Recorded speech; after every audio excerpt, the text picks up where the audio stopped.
one of the things that I hate doing the most is eating shit on the air, and I got to do it this morning, unfortunately.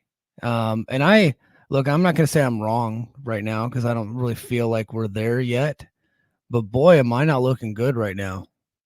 So let's go to the tweet here. Let's add the tweet to the stage.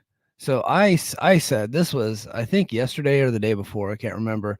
So PCO was on his press tour building the Slammiversary show in Montreal in the Verdun Auditorium. He did all the radio and TV locally. And Speedball has been doing some press too, but they've really been putting PCO out there. And I said that if TNA sells 3,000 tickets, I'll buy a Big Kon shirt. And those bastards, I tell you, I said that knowing full well that they weren't selling no 3,000 tickets. That was the joke. That was the joke of the whole deal. And well, as of this morning, so they just put the tickets on sale this morning. So they had 508 seats, floor seats available. Those are just floor seats, right? And then of course they opened up the bleachers for general admission. Now, if you look at the picture, the general, it doesn't look like much because it's just like a little box. But like if they actually were counting the seats there, if they were selling each seat individually, instead of just like, hey, you buy your general admission, you go get to sit wherever you want in these sections, it would look a lot bigger. But it's just like a little box, right? So they put 508 seats available on the floor, and that's not counting general admission. So general admission, we don't know how many that's going to be. And 15 minutes in, they had sold just under 500. That is by far their largest pre-sale that I think I can ever remember. I'm talking like since like 2018, since I've been paying attention. That blows away Hard to Kill. I think Hard to Kill was like in the threes.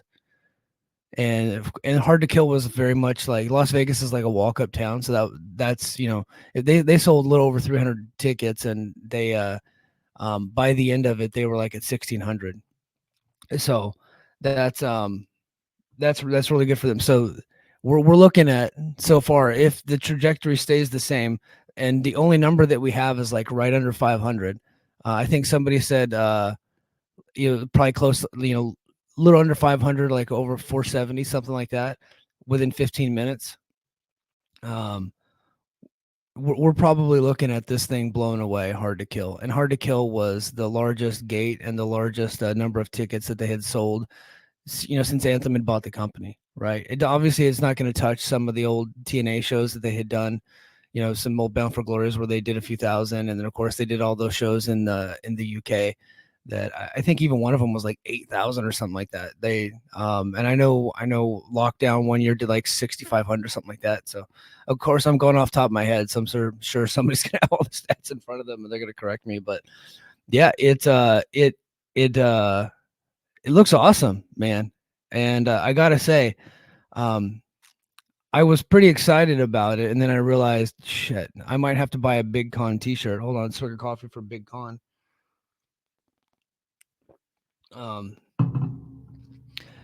Now, I don't know that Big Kon even has a t-shirt, but my cousin said he would make me one. Well, he doesn't have to make me one. My wife has a Cricket. So if worst comes to worst, I will design my own Big Kon shirt, since I don't really think that he has any for sale. I'm sure somebody's going to send me a link to where he's got one for sale. I would like to buy one and make sure that he gets the money because of the mean-spiritedness of my bet. Now, it's not, I'm sure he doesn't get a ton of money, but still, I think that's important. And look, I don't have anything against Big Kon, like the person. I think his name's Ryan Parmitter. I don't have anything against him, like personally. I just don't think that the way he's being presented is very good, or very interesting. And it's possible that he could probably do better and do more, but like creatively, they just don't have anything for the guy. He's just like this big, scary dude with a little bit of hair on top, looking menacing. And I'm just like, in 2024, that's just not interesting to me. So it was never really like a personal attack against him. Like there's a reason why he keeps getting jobs, is because probably everybody likes the guy. He's probably just like a legit good dude, and probably a guy who stands up for people, But the way he's been presented on TNA, it's like, hey, this guy used to be in the Ascension, so now we're going to bring him here. We're going to chop off half his name. And when he was in NXT in the Ascension, he was Connor, but now we're just going to call him Kon. And to me, that just lacks creativity. And that's kind of what, Dirty Dango. You know what I mean? It's like, okay, it reminds me of when the Big Boss Man went to WCW, despite the fact that for years when he was a part of the NWA circuit, he was Big Bubba Rogers and actually had a pretty decent name. He was more famous in WWF as the Big Boss Man. So when they first brought him in, they called him the Boss, right? It's just weak to me. It just super weak. So I didn't like it from the beginning, but it was never anything that had anything to do with him. I'm sure he's a great guy, and I've been taking some shots at him because I think you guys get a kick out of it, and I think the jokes are funny. But eventually, those shit's gonna probably get back to him. He's probably kick my ass one day if I ever show up to a TNA show. But yeah. So if they do sell 3,000 tickets, and I did not think that was possible before, and I'm still on the fence about whether or not it's possible. But today, it looks more possible than I had thought yesterday when I sent that tweet. Clearly. Because I very clearly was like, me making a joke, knowing that I was gonna me making a bet I knew I could win, like a real jerk would do. Well, Billy from Philly is in the chat. What's up, Billy? Thank you for being a Patreon subscriber, sir. And yeah, so there is a little bit of a controversy here. And I think this kid that's the Ghost Dollar Show named Franchise was pretty upset. He said the presale was not available to non-local market. I'm part of the crazy group that travels around to see them, so they screwed their most loyal fans. I'm not flying to sit in a GA. And yeah, it wasn't 15 minutes available earlier. It was earlier to the Montreal market and through PCO's Facebook, apparently. Yeah. And I get why people would be mad because you guys, Billy's one of those guys, and I think there's a lot of other guys too. Like I said, Franchise, and there's another guy, I think, Bill Gardner, who actually gets front row to every seat. And there's a lot more that go around and travel to all these shows, and they're big supporters of the company. And I think they feel a little bit betrayed. And I don't think that the company intended on betraying anybody. I think that they just had to deal with all these, PCO was doing all this media for all these people. And, probably part of the deal was to attract local, is to advertise a local thing, because this is very much like going to be a local Montreal Pride show with the way that they're promoting it, Speedball and PCO.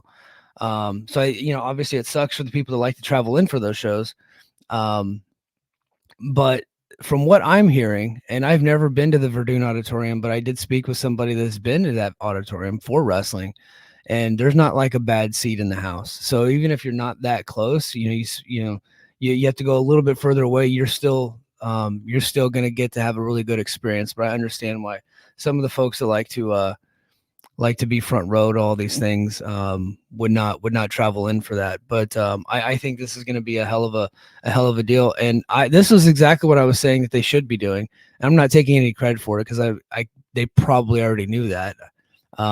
But I was hoping that they did, because I feel like, MLW does a lot better job of marketing to the local markets, like promoting to the local markets, than TNA does. And I was like, look, you got Montreal, you have Speedball and PCO. We'll get to the Speedball's match coming up, but you have Speedball and PCO is a much bigger name in Montreal than Speedball is, because Speedball has never been on major television. PCO, is like a legit Montreal legend. He was in WWF all those years. He was part of the Quebecers, and then he was Pierre. And then he was like the pirate guy for a little bit. And then, of course, he was in WCW as part of the Quebecers.